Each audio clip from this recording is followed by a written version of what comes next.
and give a huge round of applause for the release of Career Guidance Handbook 2025.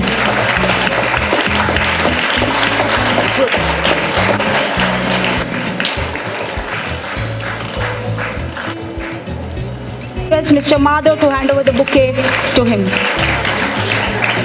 Of NMAM Institute of Technology in Nite. Let us all welcome him with a huge round of applause, and I request Mr. Ishwar to kindly hand over the bouquet to him. Will be on general education by Mr. Amini Mudassar, founder and the CEO, 𝐻𝐵 India and 𝐻𝐵 Foundation, Mangaluru. Please put your hands together in welcoming him. Dr. Anand has joined us. Though he is low with the fever, yet he has joined us. Please give a huge round of applause to him. Welcome you, sir. I request Ishwar sir to hand over the bouquet to Mr. Dr. Anand. Thank you. To Amini Mudassar sir. Thank you so much. Mr. Sachet Suvarna, Nodal Officer, Karnataka Examination Authority, Mangalore. Put your hands together and welcome him. Thank you for handing over the bouquet, Madhav sir. Being here, put your hands together and let us all join for this program. We are now privileged guest, Dr. Anand K, CEO of Dakshina Kannada Jilla Panchayat with us. Dr. Anand K is a dedicated and a hardworking officer with a strong track record. He is known for his integrity, commitment to the public service, and his ability to get things done. Dr. Anand K is a 2016 batch IAS officer of Karnataka. He has MBBS and MD degree in general medicine. He secured All India rank 160 in the UPSC CSE 2016. He has served in various capacities as an IAS officer, including Assistant Secretary in the Ministry of Road and Transport Highway, Chief Executive Officer, Gadag Jilla Panchayat, Government of India, the Deputy Secretary in the Department of Personal and Administrative Reforms, Government of Karnataka. On June 29, 2023, he was appointed as the Chief Executive Officer of Dakshina Kannada Jilla Panchayat, Mangalore. Let us all welcome him, and I request Dr. Anand sir to please deliver the inaugural address to the audience.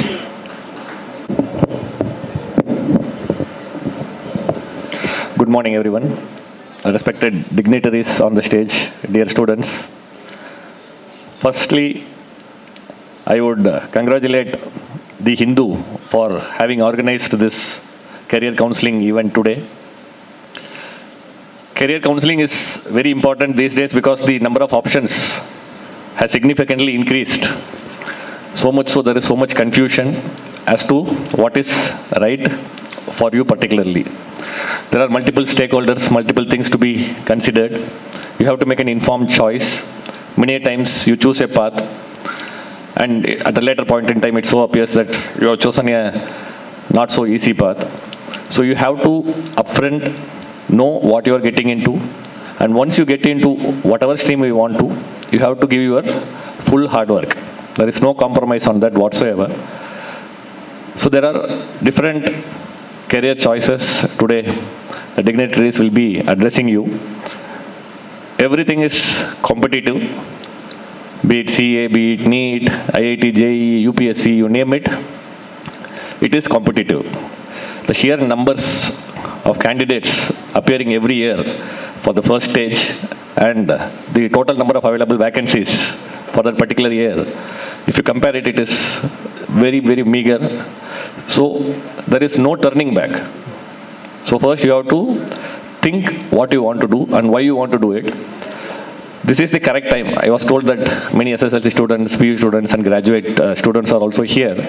So this is the correct juncture of your life to decide after multiple consultations, your mentors, career counselors, your academic institutions and your parents as to what you want to do. So I was given the topic to discuss about the preparation modes for UPSC. Somehow I feel this part of the district in the state, the number of aspirants for UPSC is relatively very low. I was not able to find out the reason, because UPSC has been and always has been a dream job for many of the candidates.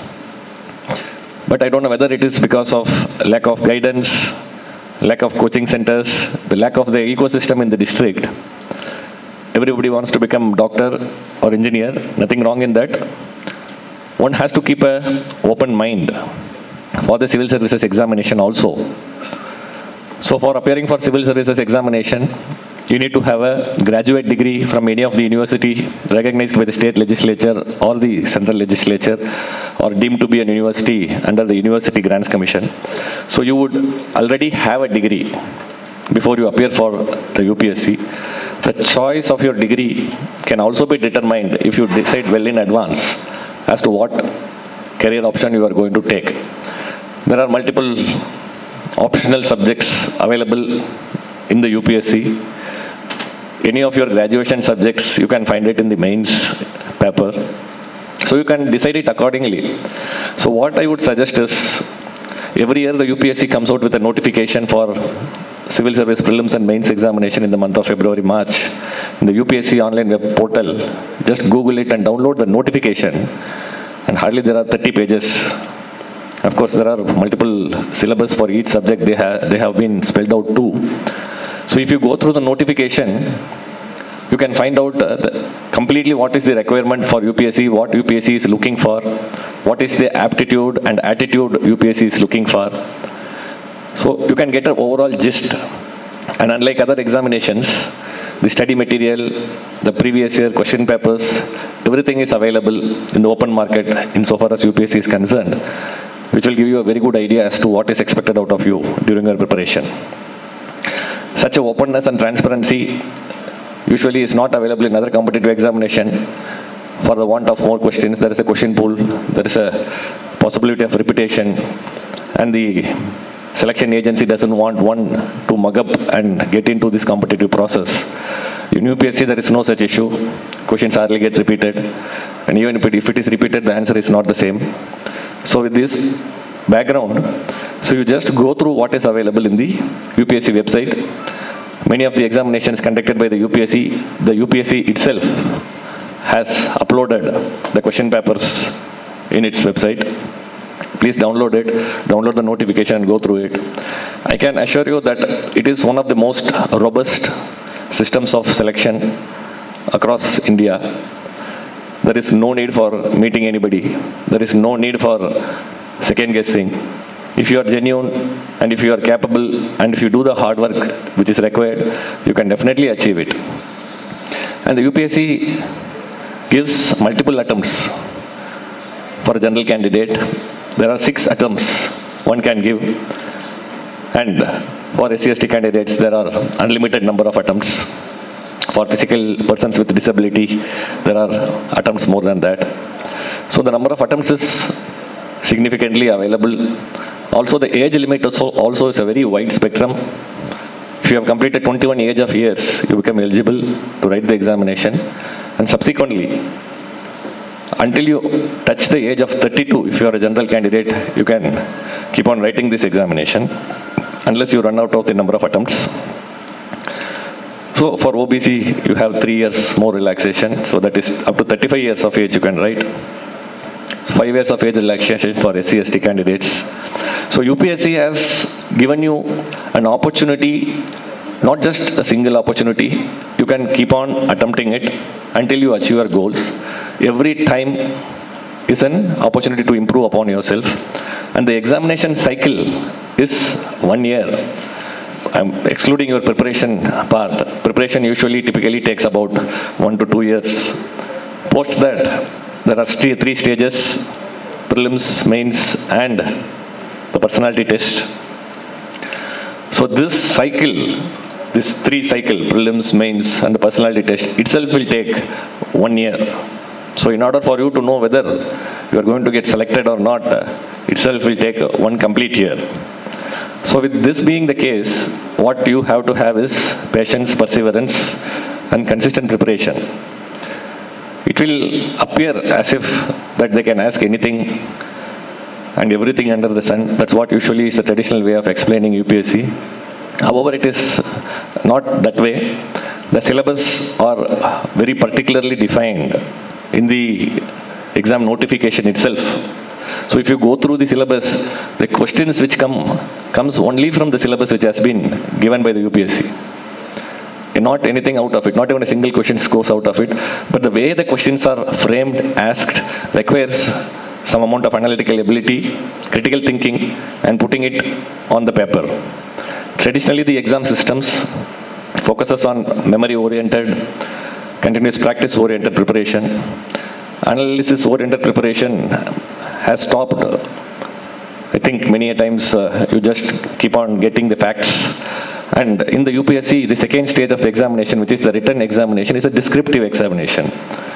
And the UPSC has decided that they will not give you additional papers. You cannot keep on writing whatever you want to write, like what we do in the graduations. We keep on asking additional paper, we complete the paper and we ask more paper. We write big, we write small, we write some irrelevant things. But in UPSC, they have come up with the concept of question come answer booklet. There is a question, there is a space for you to write the answer, and there is the next question. So you cannot write beyond what space has been given by the UPSC in terms of question come answer booklet. So you have to understand, it's not about keeping on writing. Of course, descriptive papers, for 3 hours if you sit and write, you will get tired. You have to be practicing good enough speed for completing the examination, and your thought coherence is tested. What is important is the relevance of your answer. And UPSC says that answer should be succinct. Succinct means concise and precise. If something is asked, you answer to the question and you answer only to the question. Nothing beyond that. Because if you keep on writing whatever you know, relevant to whatever has been asked, you will not be able to complete the examination.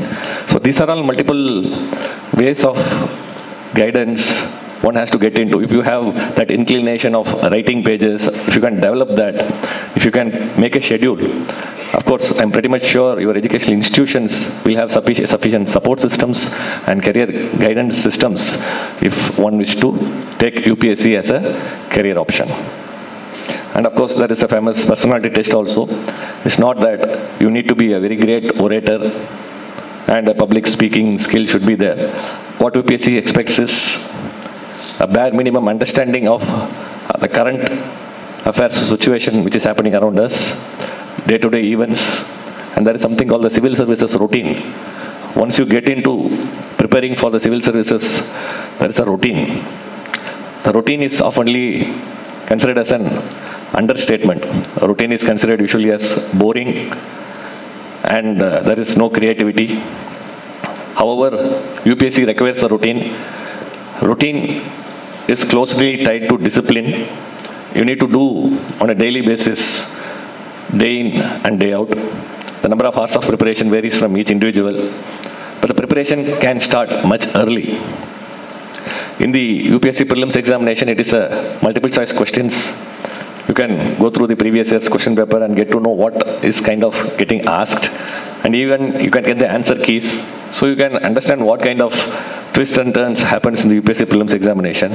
But when it comes to the mains, the syllabus are defined and the nature of questions which are asked is general in nature, though it appear to be specific.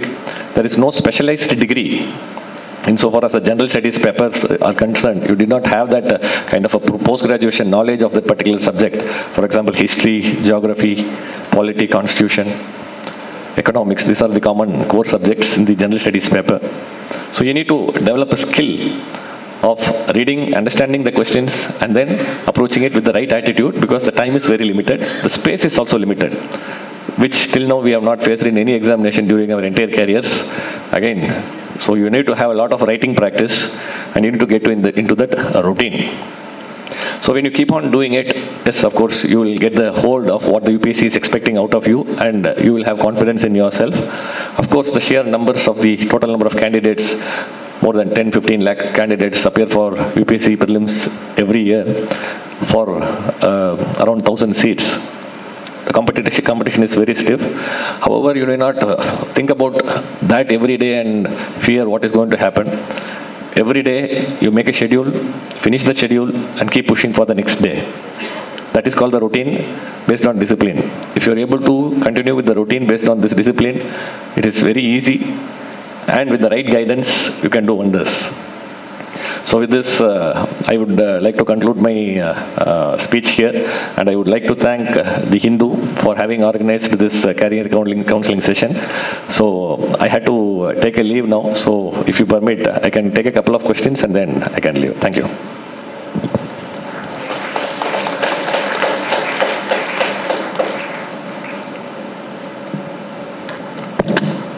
So I have a question. What was your motivation for UPS?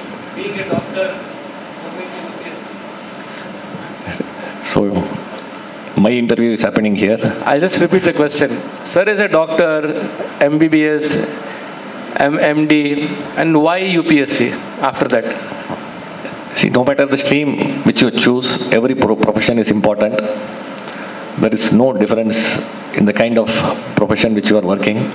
What one should strive to achieve is excellence in that particular profession, no matter what it is, be it journalism, be it visual arts, be it management, be it engineering. So you need to choose excellence in that particular field. But one unique thing about UPSC is it is a direct gateway for service to the nation, unlike other competitive examinations.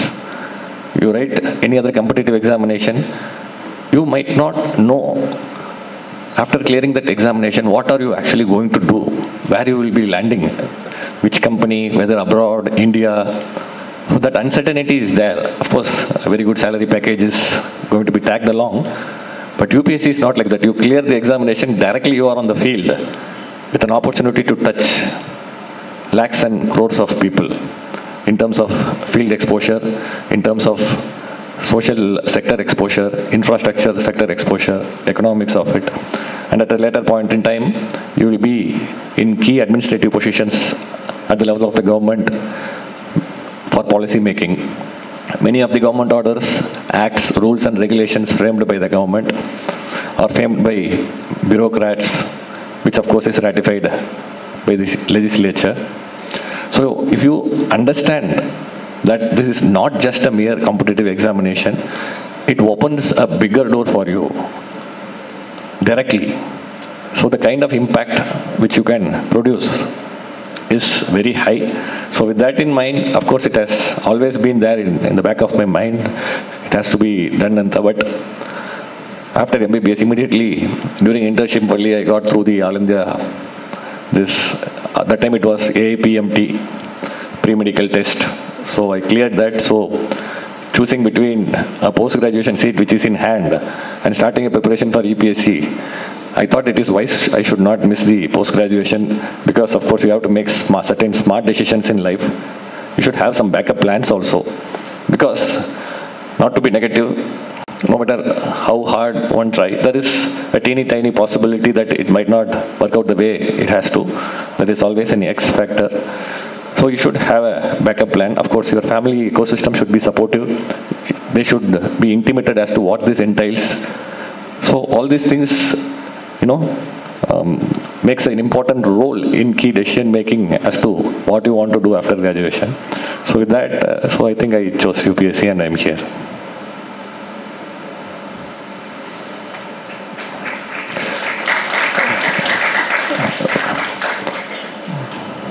Hello, sir.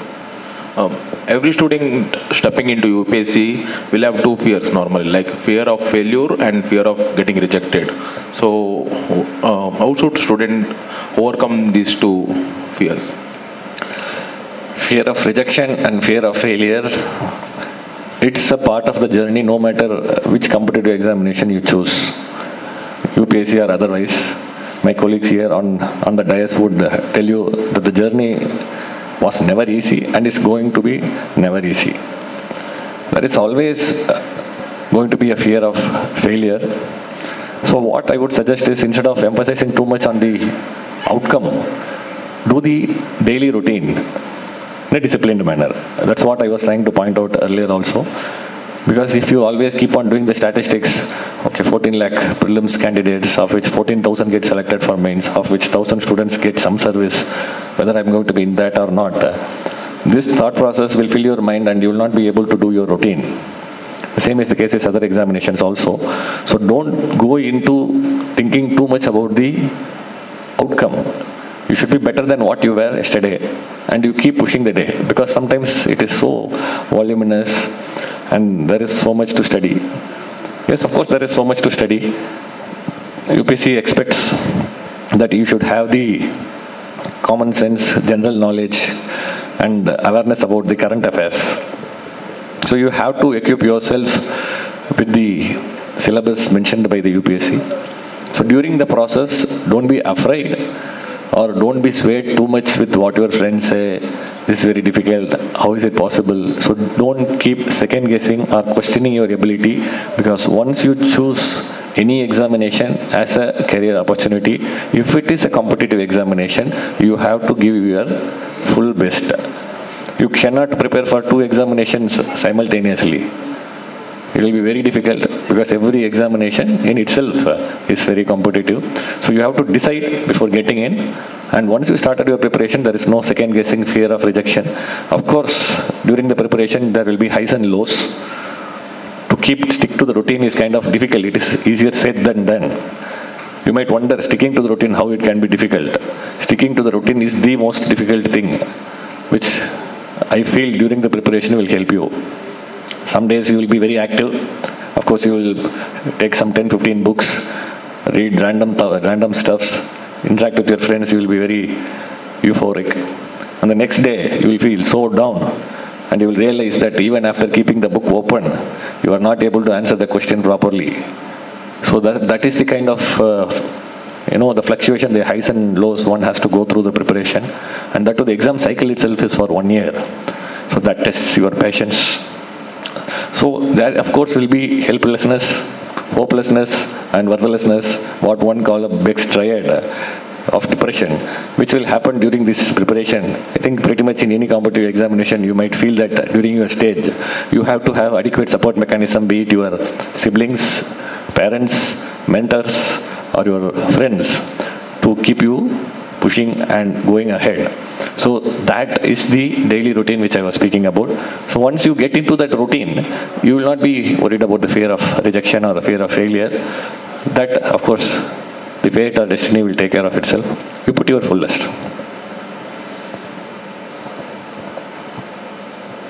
ನಮಸ್ತೆ. ನಮಸ್ತೆ. ಕನ್ನಡದಲ್ಲಿ ಮಾತಾಡ್ಬೋದು sir? ಮಾತಾಡ್ಬೋದು. Okay. ನನ್ನ ಮಗ ಈಗ 7th standard ಇದ್ದಾನೆ ಈಗ. What is the right age to prepare the exam? ನಾವು ಈಗಲೇ ಪ್ರಿಪೇರ್ ಮಾಡಬೇಕು ಅವನ್ನ. 7th ಸ್ಟ್ಯಾಂಡರ್ಡಿಂದಲೇ ನಾವು ಪ್ರಿಪೇರ್ ಮಾಡಬೇಕಾಗ್ತದ?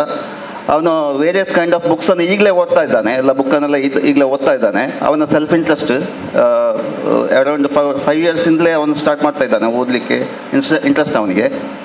ಓಕೆ, ವೇರಿಯಸ್ ಬುಕ್ಕನ್ನೆಲ್ಲ ಈಗಲೇ ಓದ್ತಾನೆ, ಯಾವ ಸಬ್ಜೆಕ್ಟಲ್ಲೂ ಓದ್ತಾ ಇದ್ದಾನೆ ಈಗ. ಅಕಾಡೆಮಿಕ್ ಆಗಿ ಒಳ್ಳೆ ಇದ್ದಾನೆ. ನಾನು ಯಾವ ರೀತಿಯಲ್ಲಿ ಅವನಿಗೆ ಸಪೋರ್ಟ್ ಮಾಡ್ಬೋದು? ಸ್ಕೂಲ್ ಟೈಮ್ನಲ್ಲಿ UPSC ಪ್ರಿಪರೇಷನ್ ಸ್ಟಾರ್ಟ್ ಮಾಡಬೇಕಂತ ಇಲ್ಲ. ಸ್ಕೂಲ್ ಸಿಲೆಬಸ್, ನೋ ಮ್ಯಾಟರ್ ಯಾವ ಬೋರ್ಡ್ ತೊಗೊಂಡಿದ್ರು ಕೂಡ ಸ್ಕೂಲ್ ಸಿಲೆಬಸ್ ಅನ್ನು ಫ್ರೇಮ್ ಮಾಡಲಿಕ್ಕೆ ಸಾಕಷ್ಟು ಪ್ರಯತ್ನ ಪಟ್ಟಿರ್ತಾರೆ. ಅದು ಕರ್ನಾಟಕ ಟೆಕ್ಸ್ಟ್ ಬುಕ್ ಸೊಸೈಟಿ ಆಗಿರಬಹುದು, CBSE ಆಗಿರಬಹುದು, ICSE ಆಗಿರಬಹುದು, ಯಾವುದೇ ಸ್ಟ್ರೀಮ್ಸ್ನಲ್ಲಿ ನೀವು ಏನು ಓದ್ತಾ ಇದ್ದೇವೆ ನಾವು ಸ್ಕೂಲ್ಸ್ನಲ್ಲಿ, ಫಿಸಿಕ್ಸ್ ಇರಬಹುದು, ಮ್ಯಾಥ್ಸ್, ಸೈನ್ಸು, ಸೋಷಿಯಲ್ ಸೈನ್ಸು, ಆ ಬುಕ್ಸ್ಗಳ ಹಿಂದೆ ಸಾಕಷ್ಟು ಪ್ರಯತ್ನಗಳಿವೆ. ಆ ಪ್ರಯತ್ನದಲ್ಲಿ ಏಜ್ ಅಪ್ರಾಪ್ರಿಯೇಟ್ ಕಂಟೆಂಟ್, ಆ ಮಗುಗೆ ಏನು ಕೊಡಬೇಕು ಅಂತ ರಿಸರ್ಚ್ ಮಾಡಿ ತಜ್ಞರು ಕೂತ್ಕೊಂಡು ಆ ಬುಕ್ಕು ತಂದಿರ್ತಾರೆ. UPSC ಪ್ರಿಪರೇಷನ್ನಲ್ಲಿ ಹೇಳಬೇಕಾದ್ರೆ ಮೆಜಾರಿಟಿ ಆಫ್ ದಿ ಸಬ್ಜೆಕ್ಟ್ಸು, ಇತಿಹಾಸ, ಜಿಯೋಗ್ರಫಿ, ಪೊಲಿಟಿಕಲ್ ಸೈನ್ಸು, ಇದನ್ನೆಲ್ಲ ಓದಲಿಕ್ಕೆ ಏನು ಬುಕ್ಕು ಪ್ರಿಸ್ಕ್ರೈಬ್ ಮಾಡ್ತಾರೆ ಅಂತ ನೋಡಿದರೆ NCERT ಬುಕ್ಸು ಅಥವಾ ಸ್ಕೂಲ್ ಲೆವೆಲ್ ಬುಕ್ಸನ್ನು ಓದಲಿಕ್ಕೆ ಹೇಳ್ತಾರೆ. ಅದು ಯಾಕೆ ಅಂತ ಹೇಳಿದರೆ, ಸ್ಕೂಲ್ ಲೆವೆಲ್ ಬುಕ್ಸ್ನಲ್ಲಿ ಅಷ್ಟು ಮಾಹಿತಿ ಇದೆ. ನಾವು ಓದುವಾಗ ಆ ಮಾಹಿತಿಗೆ ಎಷ್ಟು ಒತ್ತು ಕೊಟ್ಟು ಓದಬೇಕು ಮತ್ತು ಎಷ್ಟು ಅರ್ಥ ಮಾಡ್ಕೋಬೇಕು, ಅದನ್ನು ಬಿಟ್ಟು ಏನೋ ಓದ್ಬಿಟ್ಟು ನೆನಪಿಟ್ಕೊಂಡು ಆ ಎಕ್ಸಾಮನ್ನು ಬರೆದು ಒಳ್ಳೆಯ ಮಾರ್ಕ್ ತೊಗೊಂಡು ಹೊರಗಡೆ ಬಂದಿದ್ದೇವೆ ಅನ್ನುವಂಥದ್ದು ಆಗಬಾರ್ದು. ಸೊ ಸೆಪ್ರೇಟಾಗಿ ಸ್ಕೂಲ್ ಟೈಮ್ನಲ್ಲಿ UPSCಗೆ ಅಂತ ಹೇಳಿ ಬುಕ್ಸು ಓದುವಂಥ ಅಗತ್ಯ ಇಲ್ಲ.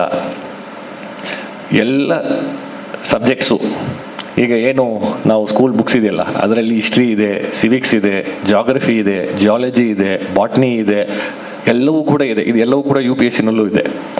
ಸೊ UPSCನಲ್ಲಿ ಅಫ್ಕೋರ್ಸ್ ಆ ಸಿಲೆಬಸನ್ನು ಸ್ವಲ್ಪ ಡಿಫೈನ್ ಮಾಡಿರ್ತಾರೆ. ನೋಟಿಫಿಕೇಶನ್ ಹೇಳಿದೇನಲ್ಲ, ನೋಟಿಫಿಕೇಶನ್ ನೋಡಿದರೆ ನಿಮಗೆ ಟಾಪಿಕ್ ಸಿಗ್ತದೆ. ಅದಂತ ಹೇಳಿಬಿಟ್ಟು ಆ ಟಾಪಿಕನ್ನು ಮಾತ್ರ ಓದುತ್ತೇವೆ, ಬೇರೆ ಅದು ಬಿಟ್ಟು ಬೇರೆ ಯಾವುದು ಕೂಡ ನಾನು ಹಿಸ್ಟ್ರಿನಲ್ಲಿ ಓದಿ ತಿಳ್ಕೊಳ್ಳಲ್ಲ ಅಂತ ಹೇಳಿ ಆ ರೀತಿ ಬರಬಾರದು.